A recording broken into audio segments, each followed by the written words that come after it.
Bonjour et bienvenue dans cette nouvelle vidéo. Aujourd'hui, on va voir le fonctionnement comptable dans Docos. Concrètement, nous allons voir les actions qui sont effectuées quand vous allez valider une facture de vente, d'achat et une écriture de paiement, qui permettra d'indiquer que votre facture a été payée.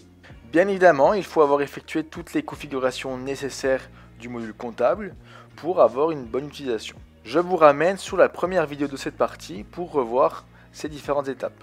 Pour commencer, on va se rendre sur le grand livre. On va sélectionner la période fiscale de 2022. Et ici, dans la section Grand Livre, je clique sur Grand Livre. On va sélectionner une période qui sera par exemple le 19 avril. Vous pouvez bien évidemment choisir une période qui peut être la période fiscale, c'est-à-dire l'année 2022, et vous allez pouvoir voir les différentes opérations qui ont été effectuées sur cette période. Moi, on va voir dans cet exemple pour le 19 avril. Aujourd'hui, on voit qu'il n'y a eu aucune opération de réalisée. On va voir les différentes actions qui vont se réaliser sur ce grand livre. Alors, on va commencer par créer une première facture. Je vais dans le module des ventes. Dans le module facture de vente, je vais dans vente et je vais aller créer une facture de vente. J'ajoute un produit, j'ai bien mon article qui coûte 350 € hors taxe. Et ici, on a bien le modèle de TVA qui s'applique avec une TVA de 70 €. Soit un taux de 20%. Je fais enregistrer. Au niveau de mon article, on va aller voir le compte comptable qui va s'appliquer. On va sur le produit et ici vous avez les détails comptables et nous le compte de produit c'est bien le compte 701, c'est-à-dire la vente de produits finis. Je fais valider ma facture. Elle apparaît en impayé, c'est bien normal, mais nous on va retourner maintenant. On va aller voir sur le grand livre. Ici je sélectionne ma période, donc je laisse toujours le 19 avril. Alors ici on a plusieurs éléments qui vont être affichés. On a la date de comptabilisation, le compte comptable qui sera utilisé. Vous avez le débit, le crédit, ici vous avez le solde, et ici vous allez retrouver tous les documents de référence. Ici on a la colonne journal comptable. On voit qu'ici, avec la première facture qui vient d'être validée, ça a été appliqué au journal comptable des ventes. Ici nous, la date de comptabilité, on a bien le 19 avril, les différents comptes qui ont été utilisés, c'est-à-dire pour le compte 411 au débit, on a le montant TTC de la facture qui va apparaître au débit. Comme la facture est validée, on n'a pas de paiement. On a le compte 411 qui s'applique, ça signifie que votre client vous doit encore le solde de 420 €. En dessous, on retrouve la ligne de la TVA. On a 445 710, c'est la TVA de 20%. Le montant est au crédit et on a bien 70 €. Et en dessous, on retrouve le compte du produit auquel est rattaché l'article, c'est-à-dire la vente de produits finis, qui va s'appliquer au compte 701 et qui va être au crédit avec un montant de 350 €. Au total, à la fermeture, on a bien au début 420 et au crédit 420. Ici, vous retrouvez le journal comptable.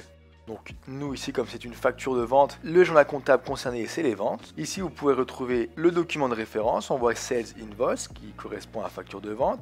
Et ici vous avez le document de référence, vous pouvez cliquer dessus et revenir directement sur le document qui est concerné. On va maintenant aller voir sur le bilan comptable, on retourne sur comptabilité.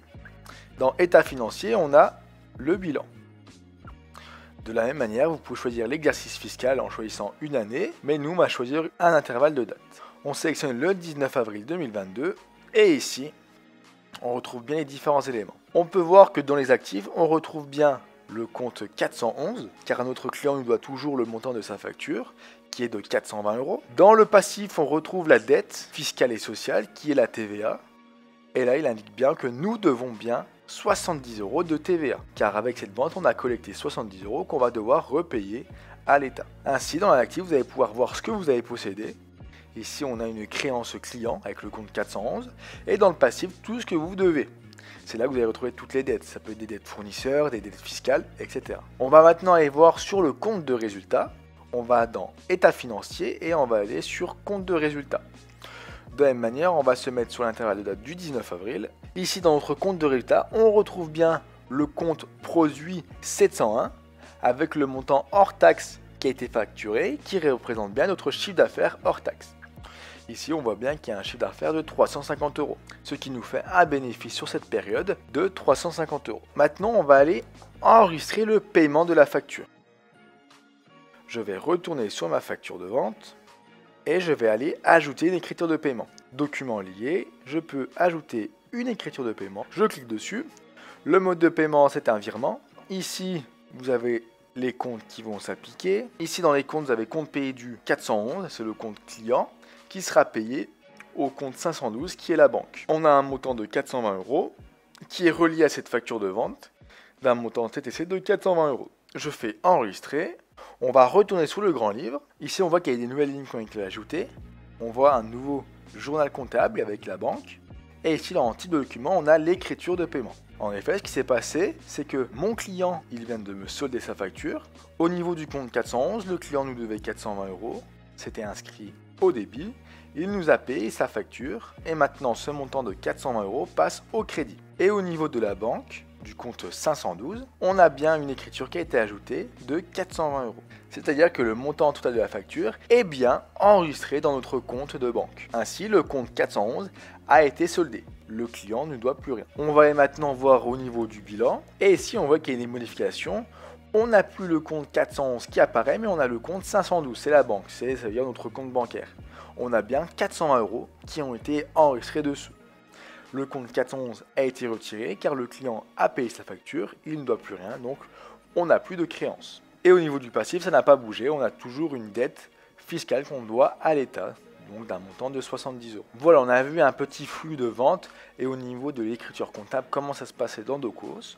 On voit que lors de la validation de la facture, vous allez avoir des enregistrements comptables qui ont été effectués sur le grand livre, sur le bilan et aussi sur le compte de résultat. Lors de l'écriture de paiement, c'est-à-dire à l'encaissement d'un paiement, vous allez faire un enregistrement, vous allez avoir des nouvelles opérations qui vont s'effectuer sur le grand livre et sur le bilan. Par exemple, ici dans l'actif, on a vu qu'au début, on avait une créance client du montant de la facture et ensuite, ça a été passé avec le compte 512 car le montant du client est arrivé sur notre compte bancaire. Voilà, on a vu sur cette partie plus concrète avec un exemple type pour voir comment se passaient les écritures comptables dans Docos avec ici l'enregistrement d'une facture de vente et l'encaissement d'un paiement. Et moi je vous dis à bientôt pour une prochaine séquence.